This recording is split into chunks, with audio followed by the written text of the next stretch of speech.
Bonjour, bonjour et bienvenue dans notre nouvel atelier. Aujourd'hui, nous allons parler de la gestion de la dette.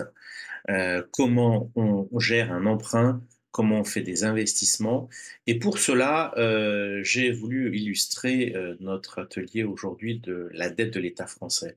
Parce que c'est très intéressant de prendre, de comparer effectivement la dette de l'État français, comment l'État français emprunte, le comparer par rapport à un foyer. Donc aujourd'hui, nous parlons emprunt, nous parlons investissement et nous parlons de dette publique. Alors, à quoi sert la dette? Ça sert à financer principalement des investissements. Tu es d'accord avec moi? Hein, tout particulier, quand on parle d'emprunt, on pense essentiellement à financer un bien immobilier, à financer des biens de consommation ou des biens de type automobile. Bon. Je ne parle pas des chefs d'entreprise, c'est encore un autre sujet, mais c'est vrai que euh, le- l'emprunt, la dette, est un moyen, est un outil très important qu'il faut savoir manier avec précaution. Alors, je précise financer des dépenses courantes parce qu'on va le voir, effectivement, quand on parle de dette publique, aujourd'hui, on se retrouve souvent dans ce cas-là, qui est de financer des dépenses courantes. Et on va voir quels sont les dangers. Alors, je vous rappelle ma méthode, notre méthode chez Optimeum, objectif, moyen, solution, OMS. Pour tout investissement, pour tout projet que vous pouvez avoir envie de réaliser, il faut bien définir votre objectif. Ça, c'est le préambule, c'est le préalable, c'est un postulat de départ qu'il faut absolument, effectivement, définir, prendre le temps de la réflexion pour bien définir votre objectif, et ensuite, vous allez étudier les différents moyens. Vous voyez, dans notre schéma, on prend effectivement un objectif, on peut avoir plusieurs moyens à mettre en œuvre, et ensuite différentes solutions qui permettront d'obtenir le résultat souhaité. Donc n'oubliez pas cette méthode OMS et on va le développer encore et encore parce que très souvent on se rend compte que l'objectif au départ des fois n'est pas assez précisé et c'est ce qui permet on met les mauvais moyens, les mauvaises solutions en place et le résultat recherché n'est pas obtenu. Alors, budget et dette, à quoi sert la dette? À quoi sert la dette? Pourquoi s'endetter? Très simplement, on s'endette quand effectivement on n'a pas les moyens de payer comptant un bien, quel que soit l'objet de cet emprunt. C'est parce que on ne dispose pas des fonds et on se dit, bon, j'ai une opportunité, je veux me faire plaisir, je veux acheter tel ou tel bien, eh bien, je prends un emprunt et je vais utiliser cet emprunt pour financer immédiatement cet investissement. Grande question, tiens, j'ai oublié le point d'interrogation, c'est pas grave, mais doit-on comparer le budget d'un ménage avec le budget de la France?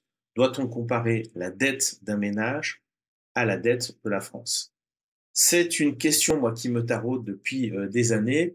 Et pour cela, j'ai voulu vous l'illustrer pour que vous puissiez justement vous rendre compte que c'est pertinent. Bien sûr, c'est différent, mais il y a une pertinence qui, justement, vous permettra de voir ce qu'il ne faut pas faire par rapport à vos projets.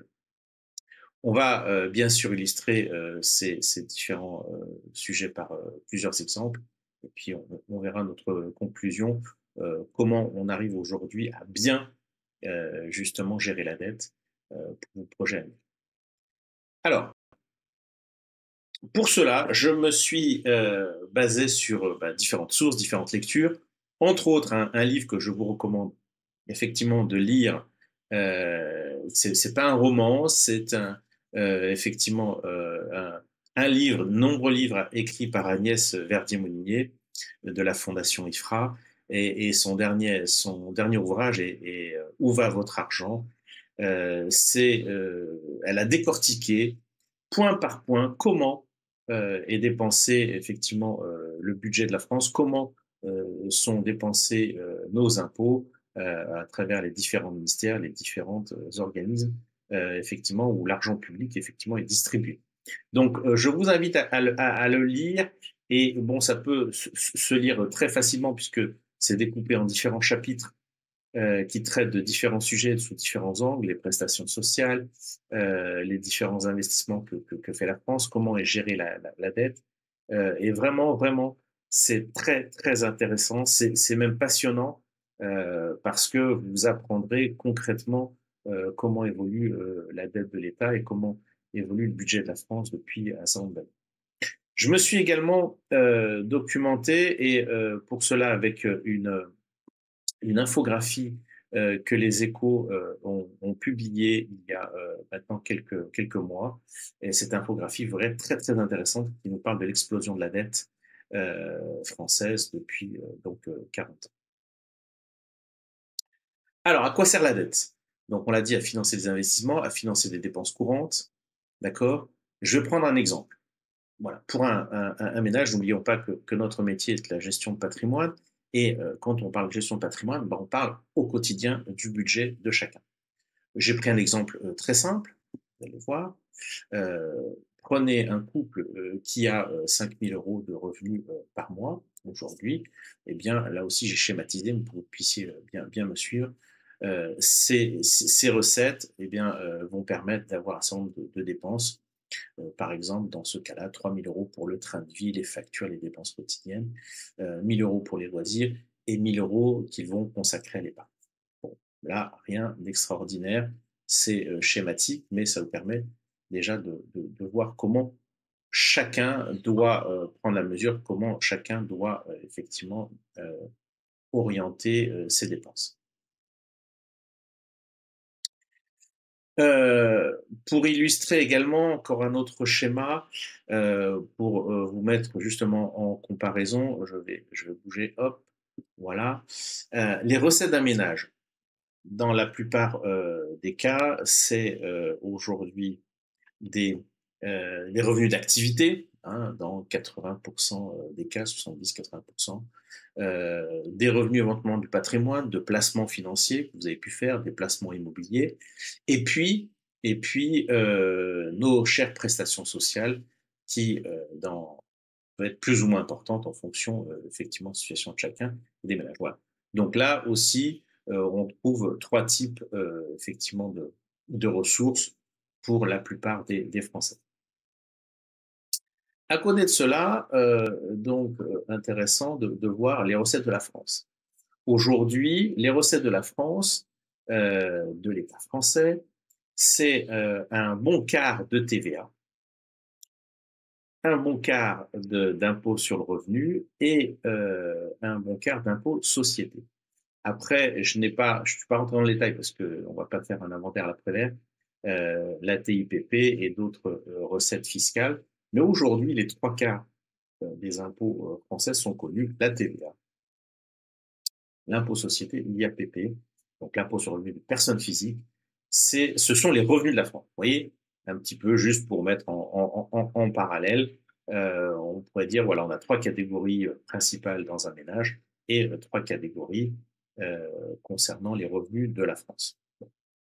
Je simplifie, je suis d'accord, je ne suis pas un cours universitaire, mais l'idée, c'est de vous donner des grandes idées et vous permettre un petit peu euh, une base de réflexion et d'analyse effectivement pour votre situation. Alors, budget et dette. On va passer à cette fameuse infographie que j'ai trouvée assez très intéressante des Échos qui se trouve ici. Voilà. Et nous allons effectivement illustrer notre propos. Vous allez comprendre pourquoi. Alors, on voit effectivement qu'en 20 ans, la dette de la France a énormément grimpé, mais pourquoi? Alors, je vais vous l'expliquer. Je trouve que cette infographie, effectivement, est euh, un, un dessin vaut mieux que 1000 mots. Alors, comment?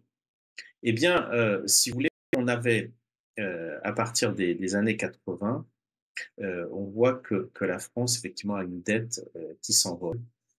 Vous allez voir donc cette progression qui est passée de 100 milliards au début des années 80 à 3 000 milliards aujourd'hui.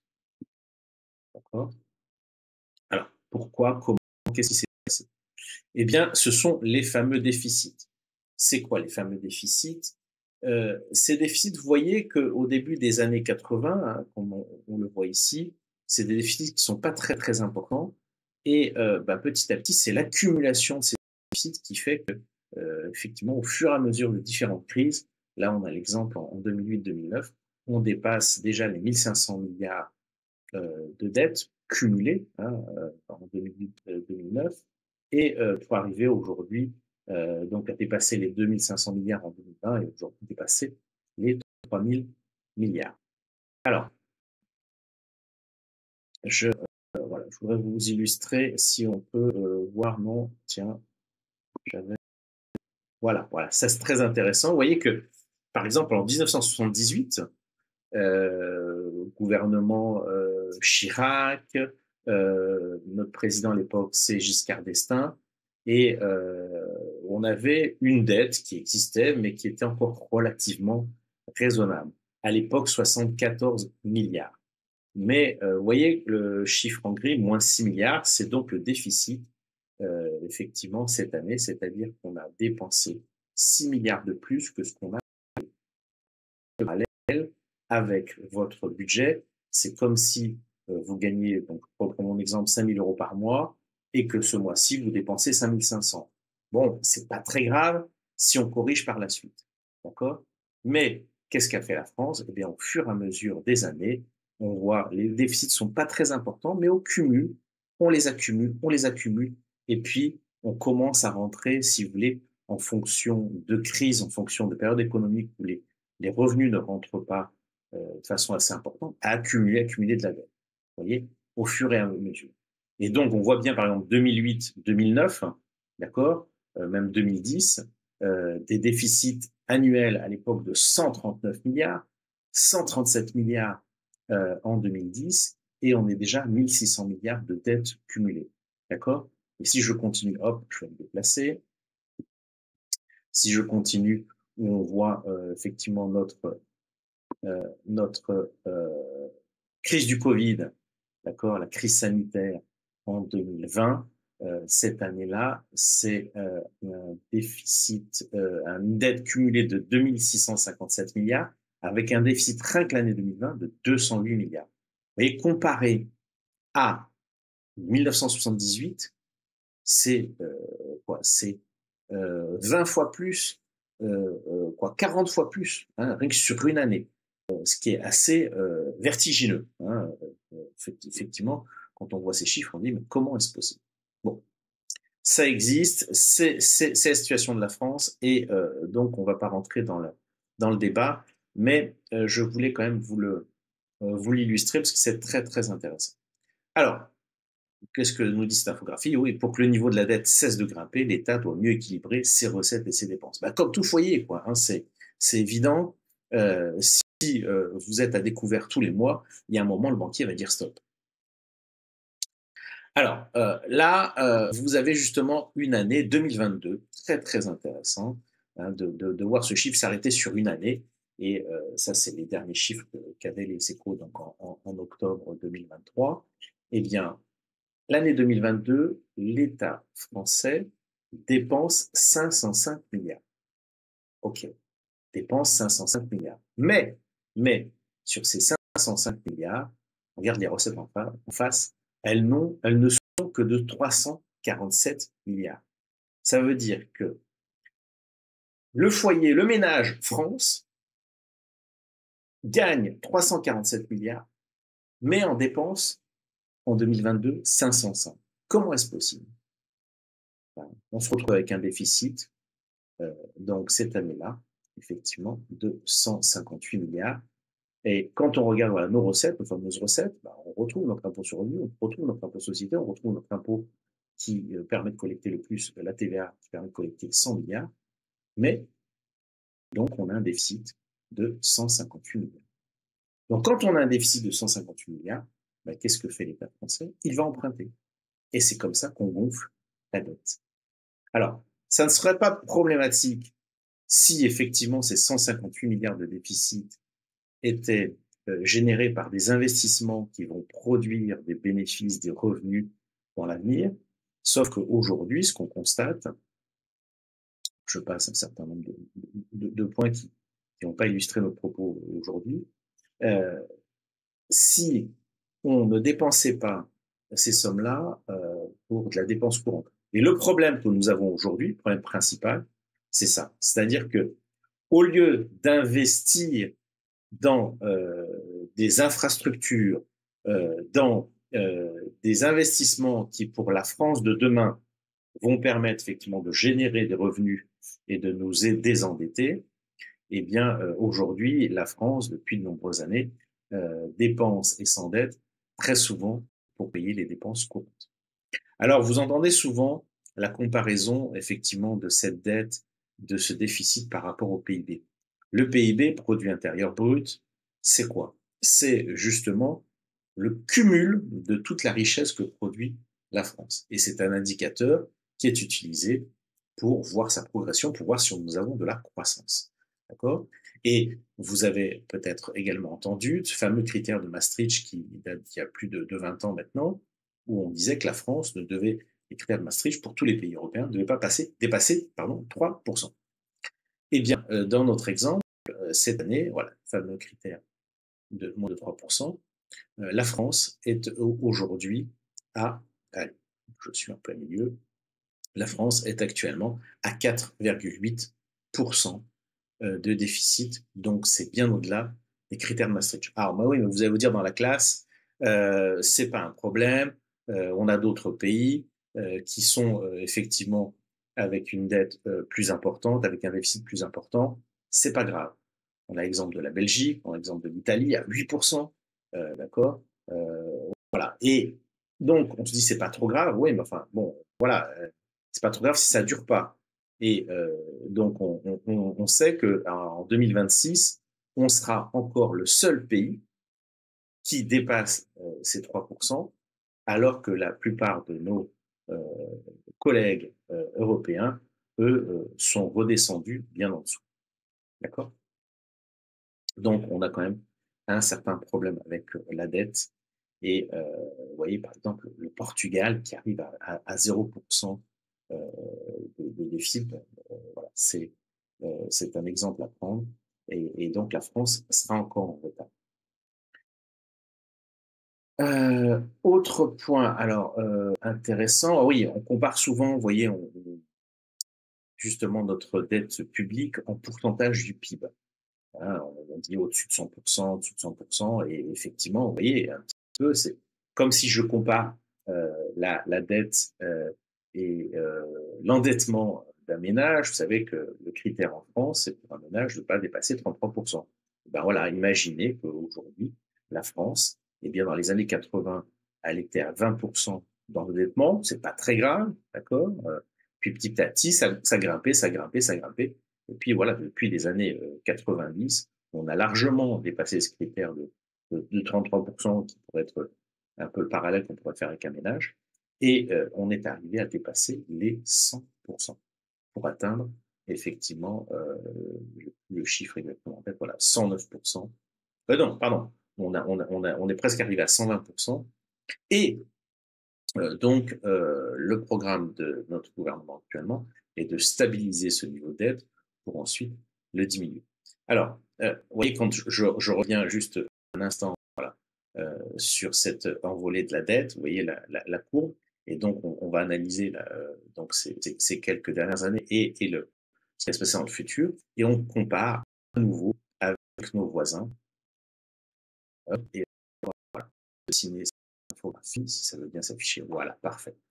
Donc, qu'est-ce qu'on constate? On constate que, effectivement, on a tous, hein, et nos voisins compris, avoir eu une envolée de dettes, mais dans les projections qui sont faites pour 2024, 2025, 2026, vous voyez que nous sommes les seuls, enfin, nous sommes les derniers, hein, pas les seuls, nous sommes les derniers dans cette baisse de l'endettement, puisque l'exemple, encore une fois, c'est le Portugal qui va arriver vraiment, vraiment à diminuer sa dette.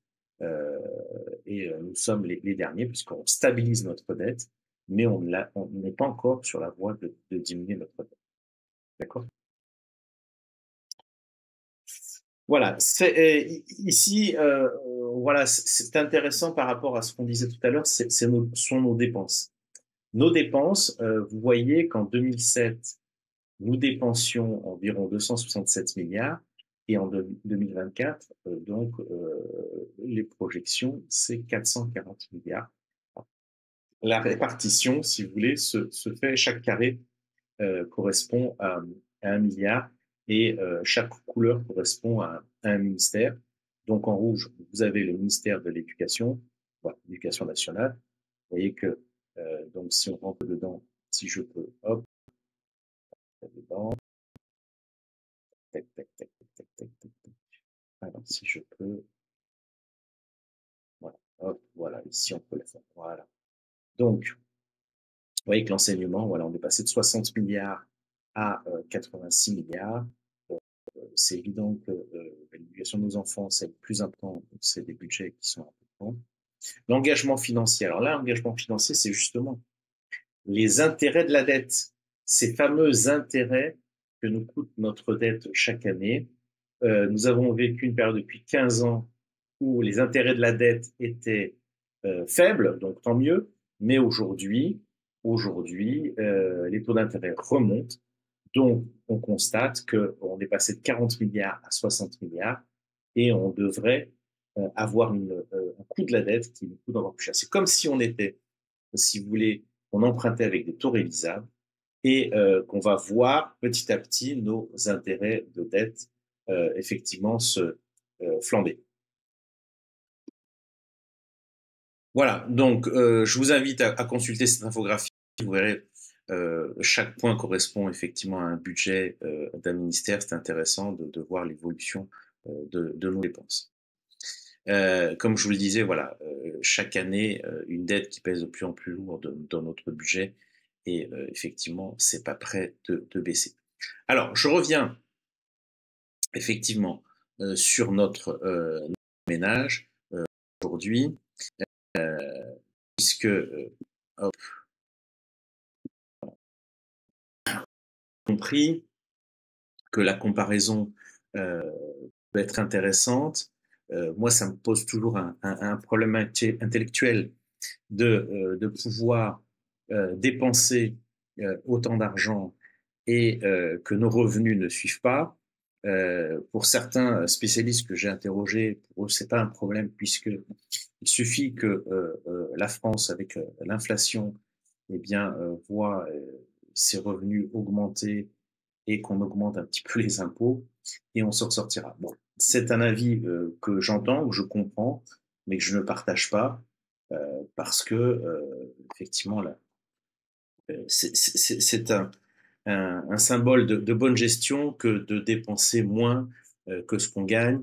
On peut avoir des moments difficiles et effectivement les crises, et c'est très bien quand l'État français est là pour secourir les Français. Mais en fin de compte, quand vous voyez ces chiffres, je faisais la conversion en préparant cet atelier. Aujourd'hui, une année, c'est 2023, c'est une augmentation, je crois, de 2500 euros par tête sur chaque habitant, euh, donc en France, chaque Français. Au cumul, c'est aujourd'hui une dette de 44 000 euros qui pèse sur chaque Français. Et je me rappelle, il y a un certain nombre d'années, on s'affolait quand cette dette dépassait les 100 000 francs, soit les 15 000 euros. Aujourd'hui, on est à 44 000 euros. Et pour certains, ça ne pose pas de problème puisque l'État a une vie infinie. C'est pas comme un citoyen qui pourrait effectivement avoir une durée de vie limitée. Euh, J'aime à faire aussi cette comparaison et je vous invite à aller faire vos recherches. Euh, Étrangement, la situation de la dette de la France pourrait avoir des similitudes avec ce que la France a vécu euh, sous l'Ancien Régime, juste avant la Révolution française. Et tous les mouvements, si vous voulez, de mobilisation, on a eu les Gilets jaunes en 2020, 19. Nous avons eu récemment les agriculteurs.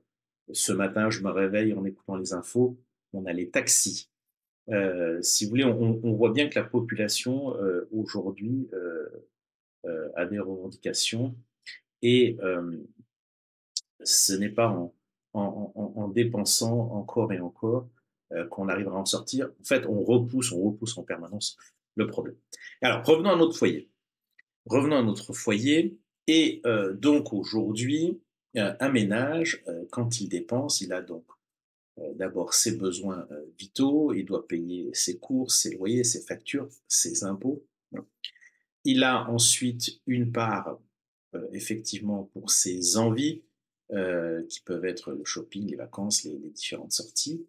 Et je vous précise, voilà, que la moyenne des Français est entre 15 et 20, bon, j'ai mis 20%, mais c'est très très important si vous voulez préparer l'avenir, de garder dans votre budget de dépenses toujours entre 15 à 20% d'épargne, quel que soit le niveau, votre niveau de revenu. Que vous ayez malheureusement un emploi partiel, que vous soyez seul dans votre foyer, que vous soyez un couple avec des enfants, essayez de conserver, de garder cette habitude de revenus, de mettre de côté voilà, 20% de vos revenus et de ne pas les consommer tout de suite. C'est une porte pour la soif au début et ça va vous permettre de construire votre avenir financier, de construire vos revenus pour l'avenir. D'accord. euh, J'aurai l'occasion, et là aussi, n'hésitez pas à m'interroger, à nous interroger, de vous faire part de notre expérience. Aujourd'hui, si vous ne prenez pas le temps de mettre un minimum de côté régulièrement, d'avoir cette discipline, à un moment, ça va craquer. Soit un événement euh, imprévu, soit la maladie, la retraite, peu importe l'événement qui va faire en sorte que vos revenus vont baisser. Et si vos revenus baissent, eh bien, soit vous vous serrez la ceinture définitivement, soit vous avez anticipé et le temps va vous aider à anticiper pour préparer votre avenir et avoir vos revenus futurs. Donc pensez à ça, c'est très important. Je le rappelle euh, régulièrement, mettez de l'argent de côté, mais parce que l'État ne va pas être là tout le temps. D'accord. Alors, je reprends mon exemple et je voulais illustrer mon propos avec un investissement, puisque on nous parle régulièrement, on nous demande régulièrement qu'est-ce que... Voilà. Alors, j'ai pris un exemple d'investissement qu'on fait tous, qu'on peut comprendre, et je vais vous montrer cet exemple. Un investissement immobilier aujourd'hui classique, un budget moyen, que vous allez investir 250 000 euros, d'accord. Donc on va dire un appartement, si je me situe à Paris ou à Lyon, suivant les surfaces, suivant les quartiers, ben, je vais trouver à ces tarifs-là entre 40 à 50 mètres carrés dans le neuf. Bon, alors imaginons, hein, c'est des projets qu'on voit régulièrement. Frais d'acte notarié, travaux éventuels ou aménagement du mobilier, un agent immobilier, donc budget global pratiquement 300 000 euros. Très bien. Alors nous, on fait toujours un calcul de rentabilité. D'accord. Si j'ai un appartement, effectivement, qui, euh, donc, de 40 à 50 mètres carrés, allez, on peut dire que raisonnablement, je peux le louer 700 euros par mois. Ça veut dire que je vais encaisser 8 400 euros par an.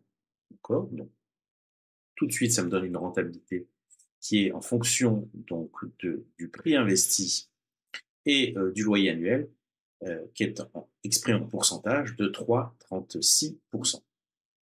En face, je vais avoir taxe foncière, assurance PNO, ce qu'on appelle PNO, propriétaire non occupant. Donc, j'ai mensualisé pour que vous ayez un ordre de grandeur, des charges de copropriété, éventuellement électricité, Internet, je l'ai mis à titre symbolique ici, juste pour voir, parce qu'en fonction des projets que nous faisons, on l'intègre, on ne l'intègre pas. Et puis des honoraires de gestion, de comptabilité annuelle, en fonction du syndic d'administrateur. D'accord. Donc, ça nous donne quoi? Ça nous donne un investissement qui aujourd'hui, en net, nous rapportera 2,06%. Vous voyez que c'est pas extraordinaire, d'accord? Je regarde la trésorerie, et ça c'est très très important à côté de ma rentabilité. Si j'ai encaissé donc 8 400 € de loyer dans l'année, qu'en net, j'en ai perçu réellement 5 988, donc je compare très simplement mon loyer avec mon emprunt. Oui, alors on a encore, et ça arrive, des investisseurs qui investissent en cash, mais pour 80%, 90% d'entre nous, nous investissons à crédit, et même celui qui a le cash, c'est beaucoup plus intéressant d'investir à crédit. Même avec des taux, vous voyez, j'ai pris une hypothèse à 4,5%, un taux moyen qu'on trouvera aujourd'hui, y compris ou hors assurance. Là n'est pas le débat, mais c'est pour voir, compreniez l'ordre de grandeur. Si donc je fais cet investissement sur 20 ans, en empruntant aujourd'hui sur mes 290 000 euros, 240 000 euros, c'est-à-dire que j'ai un apport de 50 000 euros, eh bien, je vais avoir un effort d'épargne de 977 euros. C'est-à-dire que cet investissement me coûte 977 euros. Si je le finance sur 15 ans, on retrouve les mêmes chiffres, sauf qu'on a un effort au niveau emprunt plus important, puisqu'on emprunte sur une durée plus courte. Et donc, je vais avoir un effort d'épargne, un budget à sortir tous les mois de 1 289 € pour financer cet investissement. Alors, ça, c'est très intéressant parce que c'est des schémas qu'on rencontre tous les jours, d'accord? Des schémas classiques d'investissement type Pinel ou autre, où en fin de compte, pour un budget, je reviens sur mon exemple, pour un budget de 250 000 euros, ben, j'ai, je vous disais, un appartement de 250, de 40, 50, 60 mètres carrés, guère plus, d'accord? Donc, euh, aujourd'hui, ce sont les prix. Aujourd'hui, on a un marché de l'immobilier qui est en train de changer de tendance, c'est-à-dire au lieu d'augmenter, il commence à baisser. Donc, on est dans une période très favorable si vous voulez investir.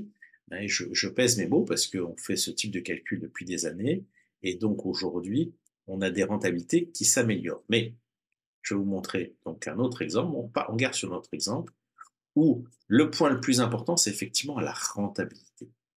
Et les projets que nous mettons en œuvre aujourd'hui, avec le même type de budget, mais avec des stratégies assez différentes, eh bien, prenons donc l'exemple, c'est un minimum de 2 000 à 2 500 € de loyer que nous allons pouvoir générer. Et quand je fais euh, ce calcul, vous voyez que mes chiffres changent sensiblement en termes de pourcentage, vous avez compris, et donc, par conséquence, ma trésorerie également va changer et on retrouve à ce moment-là une trésorerie largement positive. Que ça soit sur 15 ans, vous voyez que je suis à l'équilibre, hein, j'ai 11 euros, c'est, on peut dire à l'équilibre, mais c'est surtout, si j'étale ma dette sur 20 ans, j'ai donc une trésorerie mensuelle en moyenne de 323 €, soit près de 4 000 € par an. Alors, pourquoi cet exemple que nous vivons tous les jours et je vous dis, les chiffres sont éprouvés puisqu'on le teste en permanence et même je suis même prudent dans l'exemple que je vous ai donné, parce qu'on rencontre encore aujourd'hui des investisseurs qui se lancent dans des opérations et qui n'ont pas tellement anticipé. Parce qu'un copain m'a dit j'ai fait ça, parce que quelqu'un de la famille a fait comme ci, fait comme ça. Donc j'ai voulu, trouvant l'opération très intéressante, j'ai voulu faire la même chose. Et puis au final, je me suis pris les pieds dans le tapis parce que je n'avais pas tout analysé. Donc, c'est un exemple d'accompagnement que je voulais vous montrer aujourd'hui, de ce qu'il faut faire et de ce qu'il faut bien préparer pour préparer votre avenir financier et ne pas faire ce que fait malheureusement, ce que font malheureusement nos gouvernements depuis des années, c'est une dette qui grimpe et qui en fin de compte ne finance pas des investissements. Là aujourd'hui, vous avez l'exemple type et je conclurai par là. vous avez l'exemple type d'un investissement qui est fait pour votre avenir. Vous savez que entre 15 et 20 ans, suivant le projet que vous allez déterminer, eh bien, ça sera environ 2 000 € par mois de revenus qui vont vous permettre de compléter votre retraite, de vous arrêter. Si aujourd'hui vous avez 20-25 ans, vous venez nous voir, de vous dire, voilà, dans 20 ans, à 40-45 ans, vous avez un appartement, un investissement qui va vous rapporter 2 000 € par mois et qui sera entièrement financé. Voilà. Donc c'est important de réfléchir à ça, d'anticiper, de voir comment vous pouvez le mettre en place, chacun à son niveau. Hein. J'ai pris un exemple très moyen, on a des investissements plus faibles, on a des investissements aussi beaucoup plus importants, mais c'était pour vous montrer que c'est possible et c'est très important de prendre le temps de poser un certain nombre de chiffres qui correspondent à la réalité avant de se lancer tête baissée. D'accord? Et puis, on ne fait pas comme nos ministres et nos dirigeants, de dépenser d'abord et puis de voir après comment on peut rentrer l'argent. Et c'est comme si vous, aujourd'hui, vous dépensiez votre budget, puis vous allez voir le banquier après en disant, bah voilà, j'ai un découvert, compensez-moi le découvert. Il vous dira peut-être oui une fois, mais il ne le dira pas ad vitam aeternam. Or, la France a pris ce choix-là aujourd'hui, et pour moi, c'est pas dans une logique que je ne peux comprendre en tant que conseiller financier, conseiller en gestion de patrimoine. Votre avenir, il est entre vos mains. Votre avenir, c'est dans les 10, 20, 30 ans qui viennent qu'il faut le préparer, et il faut l'anticiper avec ce type de stratégie. Et vous serez à l'abri puisque demain, c'est très clair, toutes nos prestations sociales, toutes nos avantages sociaux dont nous bénéficions actuellement ne seront plus là pour nous couvrir, pour nous protéger. Donc, il faut anticiper, hein, ce sera le mot de conclusion. Pensez donc à anticiper, n'hésitez pas effectivement à nous appeler, n'hésitez pas à nous faire part de vos.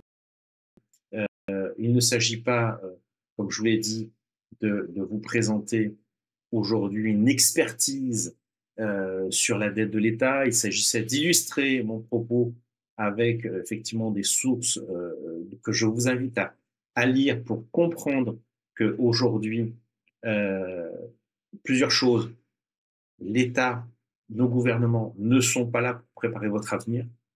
Hein, je ne vais pas rentrer dans la polémique, mais sachez que les chiffres nous le démontrent.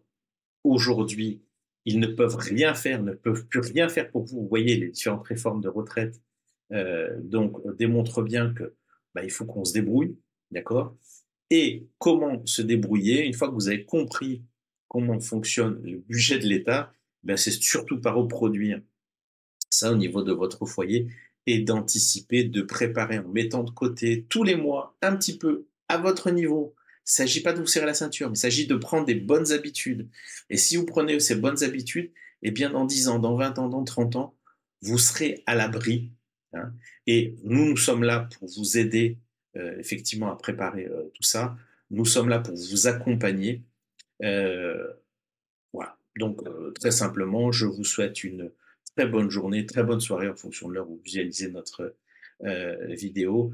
Et je vous dis à très très vite pour d'autres ateliers. À très bientôt. Au revoir.